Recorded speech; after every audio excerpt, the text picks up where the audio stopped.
Hello friends, இது Wednesday morning எடுத்த vlog தான். ஸோ செம்ம குளிர்.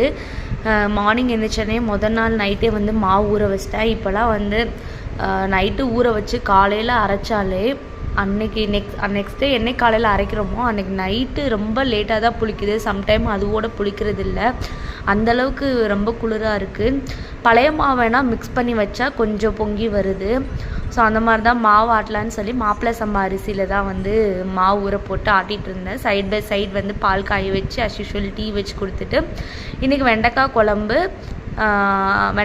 தான் வச்சுருந்தேன். அப்புறம் ஹஸ்பண்ட்க்கு வந்து தொட்டுக்கிற வந்து முட்டை வச்சு கொடுத்து விட்டுருந்தேன். வீட்டில் கொஞ்சம் வெதை இருந்ததுனால மிளகு தக்காளி கீரைக்கு தான் வந்து போட்டு விட்டுருந்தேன். அது போட்டு ஒரு 1 மந்த்துக்கு மேலே ஆச்சு. ஸோ அதுவுமே வந்துச்சு சூப்பராக. ஸோ அதையும் பறிச்சிடலான்னு சொல்லிவிட்டு இன்றைக்கி அதை வச்சு கம்மியாக இருந்தனால அதை நம்ம பொரியல் பண்ண முடியாது. ஸோ வந்து சூப்பு பண்ணிடலாம், அந்த குளிருக்கு நல்லா சூப்பராக இருக்கும் அப்படின்னு சொல்லிட்டு அந்த சூப்பு தான் ரெடி பண்ணியிருந்தேன். இவ்வளோ தான் இருந்துச்சு.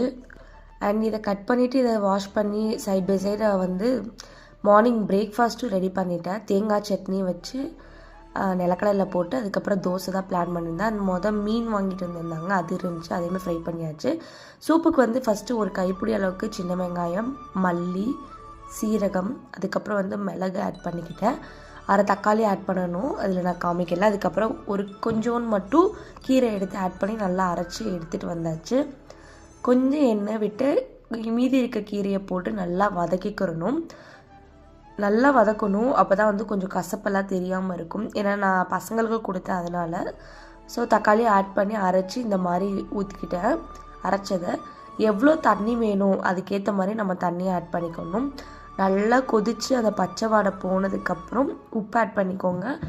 பச்சை வாடை போனதுக்கப்புறம் இறக்க போகிறப்ப மிளகுத்தூள் போட்டு இறக்கிடணும். நான் ஹஸ்பண்டுக்குமே லஞ்ச் எல்லாம் பேக் பண்ணியாச்சு, பையனுக்கும் பேக் பண்ணியாச்சு. அண்ட் மார்னிங் பிரேக்ஃபாஸ்ட்டுமே சூப்பு தோசை வச்சு கொடுத்தாச்சு. நம்ம சேனல் மறக்காமல் சப்ஸ்கிரைப் பண்ணுங்க. பாய்.